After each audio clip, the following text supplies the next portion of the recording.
Hola, ¿qué tal? Muy buenas noches. Bienvenidos a El Día D en este jueves muy particular donde vamos a hacer un repaso de todo lo que hemos vivido hasta aquí para ya a partir de la semana próxima comenzar con una nueva etapa en este año 2020 con los invitados y con todo el ritmo del vivo que habitualmente le ponemos a esta noche del Día D. En el día de hoy, bueno, empezamos con dos bloques particulares de las entrevistas que hemos tenido, algunas seleccionadas que hemos hecho como para contar un poco la historia desde que comenzamos aquí en el Canal Universidad hasta el día de la fecha. Por supuesto que todo tenido con la cuestión de las elecciones, así que en esta primera mitad, en este primer bloque del día de hoy vamos a estar escuchando la palabra de varios de nuestros entrevistados, por ejemplo, el rector de la Universidad Nacional de Mar del Plata, Alfredo Lazaretti, que fue uno de los primeros invitados, del obispo, Monseñor Gabriel Mestre, quien también nos hablaba de la coyuntura previo a la definición electoral. También hemos escuchado la palabra de algunos protagonistas, como por ejemplo Fernanda Raberta, como por ejemplo también Guillermo Montenegro, quien en definitiva la primera terminó siendo ministro de Desarrollo Social de la provincia y el segundo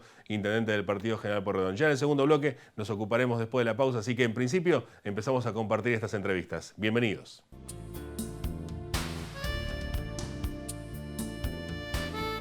Auspician este programa. Sindicato de Empleados de Comercio Zona Atlántica. UTE, El Libertador. Sindicato Luz y Fuerza Mar del Plata. Colegio de Ingenieros y Centro de Ingenieros de Mar del Plata. Unión Trabajadores Hoteleros y Gastronómicos de la República Argentina, Seccional Mar del Plata. Internamente porque se viene a resolver una situación que se da hace mucho tiempo, tiene con las asambleas que siempre fueron complicadas, sin embargo se empieza a trabajar en esto. Ahora aparece con la Federación Universitaria con otro color político también, que es un tema destacado también, ¿no? El peronismo unido termina Así desplazando el socialismo. Digo, ¿cómo cree que se va a dar todo esto? No, a ver, digo, lo que se refiere al movimiento estudiantil, también refleja esta pluralidad de la universidad y hace muy bien que haya recambio en las conducciones de las entidades gremiales de segundo orden. Yo no soy amigo de las perpetuidades. Me parece que es fundamental que existan renovaciones. En este caso, fruto de las elecciones del año 2019, se dieron determinados resultados, determinadas mayorías que se reflejaron en una renovación de la conducción en buena hora. Seguiremos participando, seguirán participando los jóvenes en el lugar que les toca y el año que viene veremos en qué situación llegamos. Y esto es lo que hay que acostumbrarse. La universidad es una institución en la cual se vota los estudiantes todos los años. Votan centro de estudiantes que se renueva todos los años. Y los cuerpos colegiados de la universidad votan cada 2 años. Así que nosotros ahora en septiembre vamos a tener un nuevo proceso electoral, en este caso solo de renovación de los cuerpos colegiados, que tienen una enorme cantidad de atribuciones según el estatuto de la universidad. Así que nosotros vamos a renovar la totalidad de los consejos académicos que existen en cada una de las facultades, vamos a renovar la totalidad del consejo superior y vamos también a renovar la asamblea universitaria. Así que vamos a estar en ese proceso electoral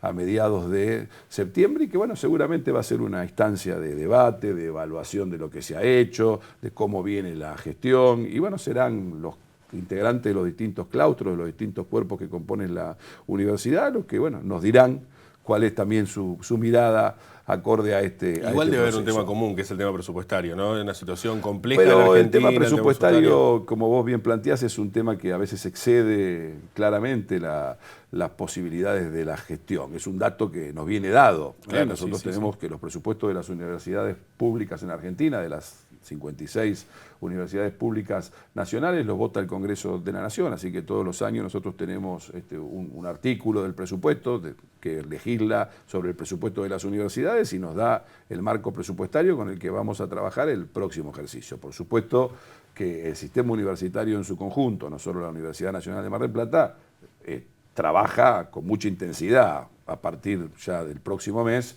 primero en discusiones con el Ejecutivo y después, cuando el Ejecutivo envía el proyecto de presupuesto al Congreso de la Nación, en discusiones con los diputados y con los senadores para tratar de que ese presupuesto sea lo más amplio posible, que contemple la inversión en infraestructura en las universidades que es necesario y que se ha desatendido olímpicamente estos 2 últimos años, que ha habido cero inversión en ese aspecto, que se tengan presentes las necesidades no solo de la universidad, sino también del sistema científico, tecnológico tecnológico y de innovación. Bueno, viene todo un proceso de debate donde trataremos de impulsar y de que se genere el mayor presupuesto posible, pero una vez que lo votan ambas cámaras, lo votan ambas cámaras. Decía, por ejemplo, las protestas y eso hay que manejarlo. De a veces los docentes, como el sector estudiantil, el tema de la investigación, digamos, varios temas que se van dando con respecto a eso. Digo, hay porque hay gente que cualquier situación, hay comunión en eso, ¿no? Hay gente que no está muy conforme con lo que el presupuesto dice y tiene la posibilidad de expresarlo y de manifestarse, y además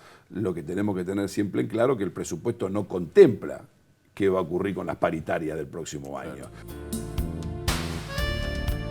Ahí la pregunta de algunos colegas empezaba ya a ponernos un poco en tema de todas las discusiones que hay por estas horas, ¿no? Por un lado, Martín Dantas de Canal 10, a quien le agradecemos, nos pregunta sobre la educación municipal y todo un conflicto se está viviendo con los docentes municipales. Digo, empecemos por ahí y después vamos con otra pregunta. Ahora, yo tengo una posición que ya la dije ya muy clara, ¿no? Yo creo que el salario de los docentes hay que modificarlo de la forma en que estaba planteado antes, ¿no? Hay que devolver la bonificación que recibían y eso tiene que ser retroactivo, ¿no? Y esto cuando uno como empleado público tiene ya dentro de su sueldo una bonificación de esas características por muchos años, uno ya lo cuenta como una parte del sueldo. Creo que su postura es como un derecho adquirido, digamos, ya definitivamente. Para mí es un derecho adquirido.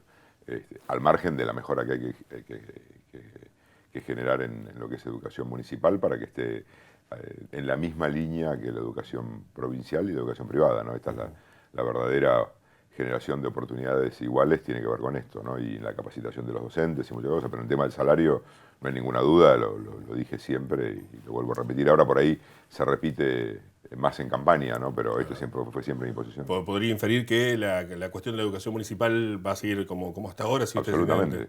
Dentro de la lista nuestra está Juan Anastasia, que es el socialismo, que tiene una posición muy clara con todo lo que tiene que ver con la educación. De hecho, lo charlamos con él hasta antes de estar en las listas, porque era uno de los temas que a él le preocupaba y yo entendía, dije, mi posición es esta, yo no tengo ninguna duda de que tiene que ser incluso retroactivo y después también reactivar muchas cuestiones que son muy buenas de la educación municipal con la calidad que tiene y que tiene que seguir mejorando, ¿no? Me parece que esa es la clave. Claro, bueno, la otra pregunta la dejé para después porque es más abarcativa, digamos, una cuestión más estructural, ¿no? Pobreza, desocupación, un buen planteo que hace nuestra colega y amiga Noelia Sosa de Radio Continental en relación a la problemática que parece permanente en Mar del Plata, ¿no? Y van pasando las elecciones, y van pasando los candidatos, y van pasando los intendentes, y son temas que parecían mucho más estructurales. Yo no pasé nunca todavía. No, pero digo, son temas que parece que son mucho más estructurales. Digo, ¿cómo lo encararía usted este tema?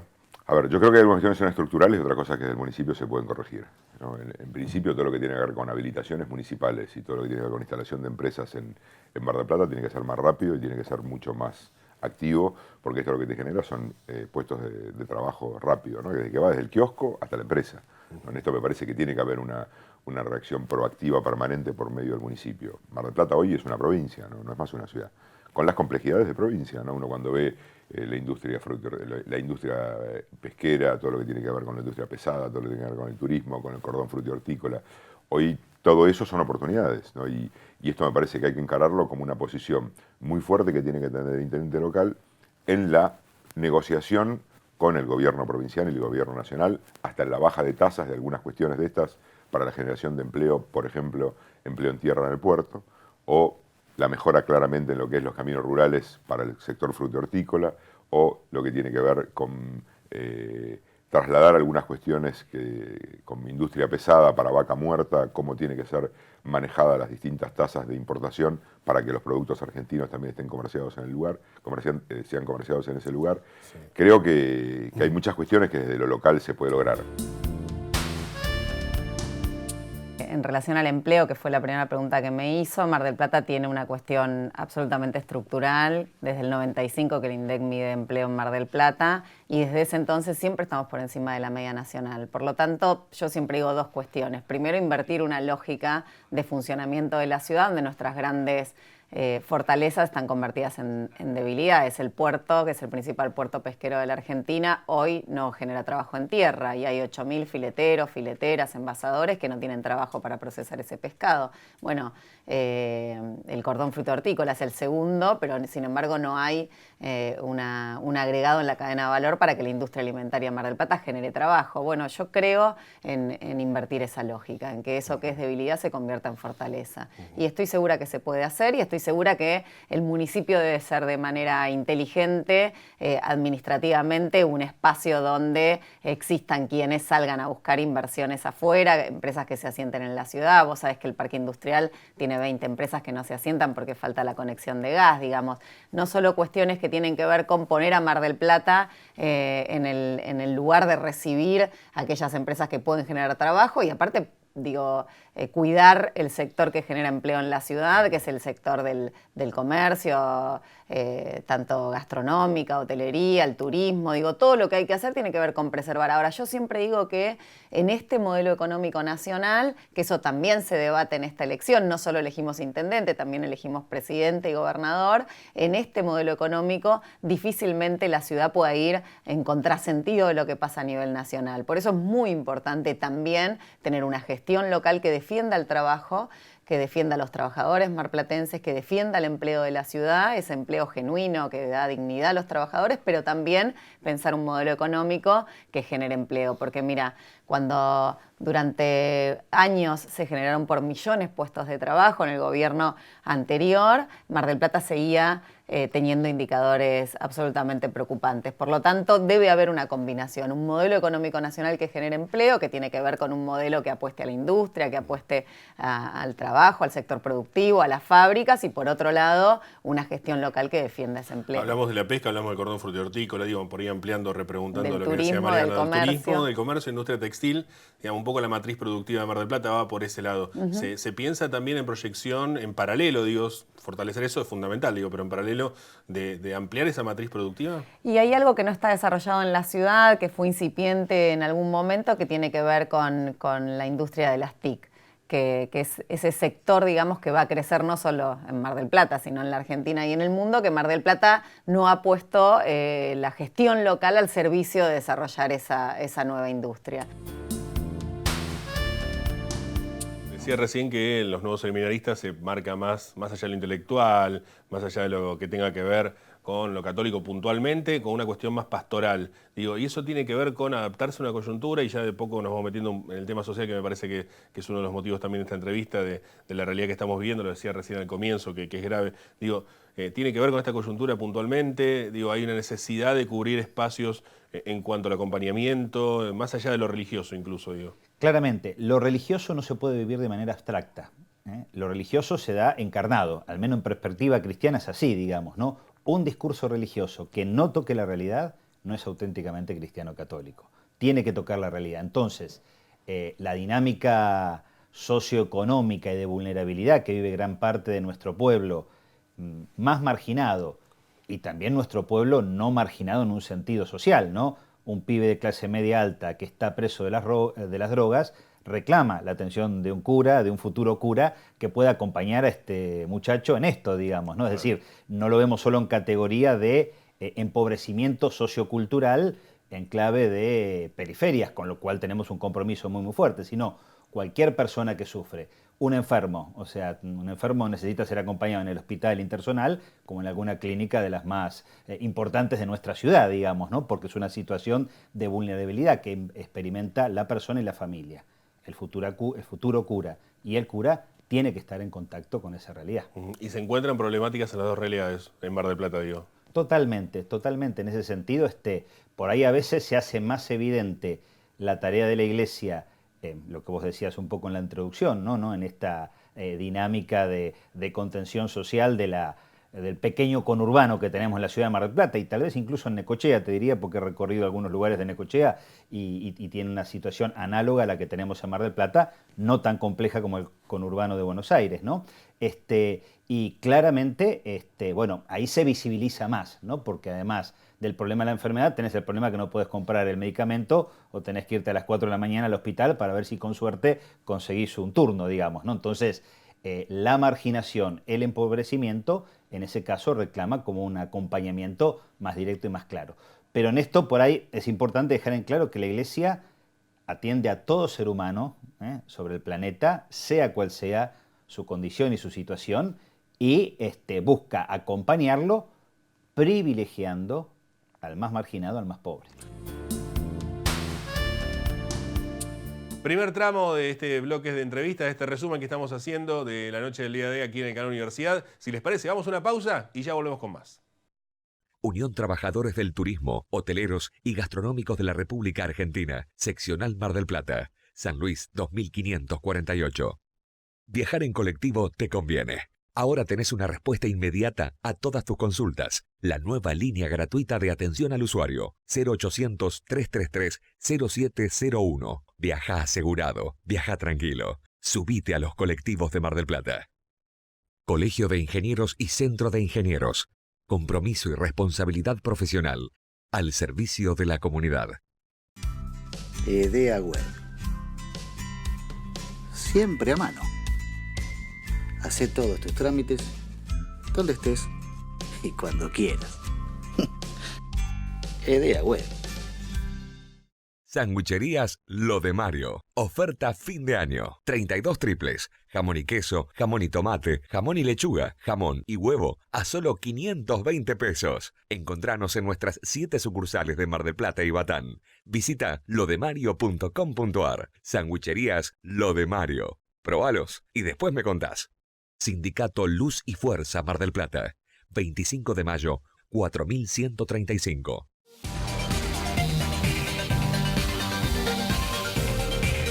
Folletos, afiches, formularios continuos, libros, revistas, periódicos, impresos comerciales y sociales. Tenés que imprimir Del Plata, la imprenta. Tradición gráfica marplatense. Cuando emprendas tu viaje, pide que sea un camino largo, lleno de aventuras y experiencias. En Personal, Fiber Telecablevisión, creemos que el camino es mejor cuando nos animamos a disfrutarlo. Personal Fiber Telecablevisión. Con vos, a donde quieras llegar.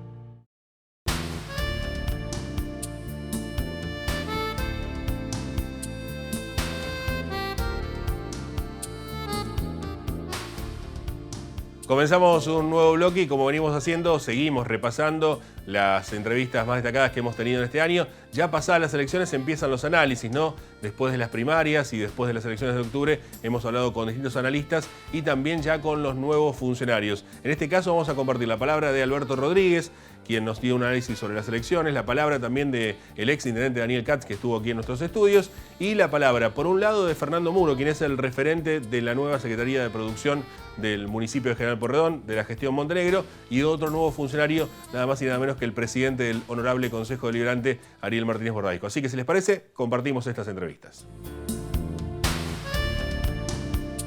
A ver, lo primero que debo decirte es, lamentablemente, soy de los que no me sorprendió, honestamente, el resultado de las PASO de Juntos por el Cambio. ¿No sorprendió? No. Vilma arrancó con una ventaja allá por la definición de las PASO. Digo, cuando se dijo quiénes iban a participar en las PASO y demás, estaban al orden de 15 puntos arriba de Montenegro. No creo muchos en las encuestas. Cada elección que pasa creo que todos creemos un poco menos en las encuestas. Esto de que los resultados nos sorprendan es cada vez más habitual. Pero bueno, era un parámetro. Si no serían 15, serían 10, pero estaba arriba. Sí. Pero la verdad que en el arranque nomás se vio la artillería con la que iba a contar Montenegro durante la campaña. Mucha militancia, los dos, tanto Vilma como Montenegro militaron mucho, los de otros partidos también, pero estoy hablando de Juntos por el Cambio, ¿no? Fue una campaña que para mí fue muy satisfactoria, fue una campaña limpia, donde trataron de cada uno de los candidatos, todos, hablar de sus bondades, de sus propuestas y no hablar mal de los otros. Me parece que eso fue un salto cualitativo en esta campaña. Y después hay un tema de recursos económicos, de apoyos políticos abrumadores, de dirigentes nacionales, provinciales y demás. Y se veía venir una evolución en ese lado. Yo voy a hacer, ahora con el resultado puesto, me siento un poco más cómodo para decir lo que te voy a decir ahora. Vilma cada vez que ha sido o ha querido ser intendenta, que ha sido candidata a intendente, se ha encontrado con que no es plenamente del gusto del paladar del marplatense medio. Cuando hay una elección legislativa, Vilma tiene unas performances espectaculares. Me parece que hay un segmento muy importante de lo que es un electorado con una tendencia a votar un espacio como la Unión Cívica Radical, que no le tiene la misma confianza en términos de administradora, en términos de gestionadora de una ciudad como Mar del Plata. Y esto me parece que fue lo que apareció fuertemente sobre la mesa. Claro, también uno lo que va viendo, digo, más allá, es excelente el análisis, digo, pero más allá de eso, digo, uno va viendo como que Mar del Plata tenía unos cuantos mitos dando vuelta con respecto a quién podía ser intendente, ¿no? Que no se vota a personas desconocidas, que no se votan los que vienen de afuera, y digo, entre comillas de afuera, porque ni Montenegro ni Raberta son de afuera, pero digo, son dos figuras nuevas que no están tan habituadas al mundo político marplatense, digo, que esto es un poco lo que el mito planteaba. Sí, yo creo que la polarización existió. Gustavo Pulti logró romper la polarización a nivel local, pero no fue un hecho casi aislado, porque a nivel provincial y nacional la polarización fue muy, muy fuerte. Y me parece que en términos locales lo que se dio fue eso. De ahí que Montenegro y Raberta también tengan una muy buena performance. Fernanda Raberta es una dirigente que viene trabajando hace años dentro del Frente por la Victoria, peronismo, sí, llamémosle como quieras. Y me parece que lo viene haciendo bien, viene consolidando un liderazgo, pero un liderazgo democrático, participativo, viene consolidándose. Me parece que tomaron una muy buena decisión en consolidarla a ella como referente en la ciudad de Mar del Plata, y es una candidata que, a diferencia de otros candidatos que en su momento representaron al peronismo, no espantaba a nadie. A quien iba predispuesto a votar la lista del Frente de Todos, había a nivel local una candidata amable, amigable, que no generaba ese temor que en otros momentos, o esa diferencia que en otros momentos se leía, y provocaba los grandes cortes de boleta. En esto que hemos tenido, que es facto, digamos, lo que está ocurriendo, una polarización absoluta, una situación que se va dando ya hace un tiempo, esta parte entre dos polos opuestos y el resto simplemente mira cómo juegan esos dos sectores. No llega a ser un bipartidismo como pasa en algunos países, porque el bipartidismo sería algo mucho más concreto, son fuerzas, alianzas, digamos, donde hay todo de todos, digamos, no es que está bien marcado que acá tenemos republicanos y acá demócratas o algo por el estilo, sino que son dos alianzas donde han puesto todo de todos los sectores, entonces no está claro a qué dos sectores representan, más allá de algún lineamiento en particular. Digo, ¿esto es sano para la política argentina que se divide de esta manera? En realidad, si uno analiza y compara determinadas fuerzas políticas, salvo excepciones que un sistema les va funcionando con distintas posibilidades, cuando hablamos de bipartidismo, en esta caracterización casi hay bloques consolidados. Yo creo que la democracia argentina está en constante construcción. Me parece, yo soy de la idea plantada por NUM, donde en realidad no recuperamos la democracia en el 83, sino que empezamos a vivir un Estado democrático. Así que si desde esa perspectiva es muy corto los tiempos para ir consolidando tal vez estos esquemas que requieren de un rodaje mayor, y en el contexto de una gran crisis de la concepción de los partidos políticos, como se lo pensó siglo XIX, siglo XX, y por qué digo que está consolidada esta idea, porque no se planteaba en Argentina, o había proscripciones o las interrupciones, o había habido un desenlace distinto, o tal vez no había fuerzas que no participaban. Yo creo que desde el 83 a esta parte sí, ya hay casi un rodaje generacional y permite todavía ir creando determinadas estructuras de partidos políticos que han implosionado con la crisis del 2001, y entiendo yo todavía no se ha consolidado una fragua suficiente como para darnos un sistema más sólido. Pero rescato dos cosas. Desde esa época al día de hoy, cada 2 años votamos, y desde esa fecha al día de hoy, lo que sale en las urnas lo respetamos, que no es poca cosa. Yo creo que la gran deuda de la democracia argentina está en el orden de lo económico y social, pero con sus más o sus menos, con sus grises, con sus zonas de conflictividad, la libertad de expresión está ahí, las prácticas parlamentarias también se respetan. Entonces yo creo que tenemos en determinados rubros una dosis alta de democracia, y en lo que hace a consagración de derechos fundamentalmente, a modelos que sean menos desiguales, que creo que es el gran problema de la Argentina, está en la desigualdad y una de sus consecuencias es la pobreza, pero si analizamos electoralmente yo creo que en estas proporciones, que era la pregunta de Bruno, entiendo que puede ir apareciendo algo.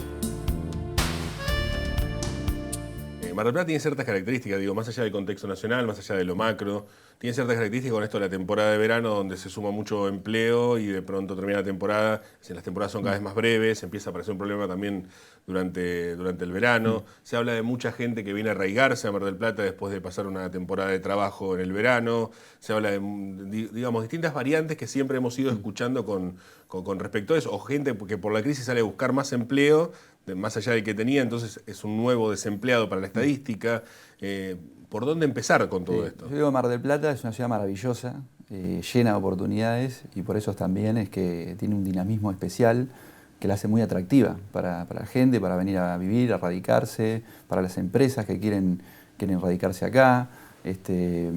Y los mismos marplatenses quieren invertir en su ciudad y no quieren irse, con lo cual eso siempre genera como una tensión en lo que es la economía.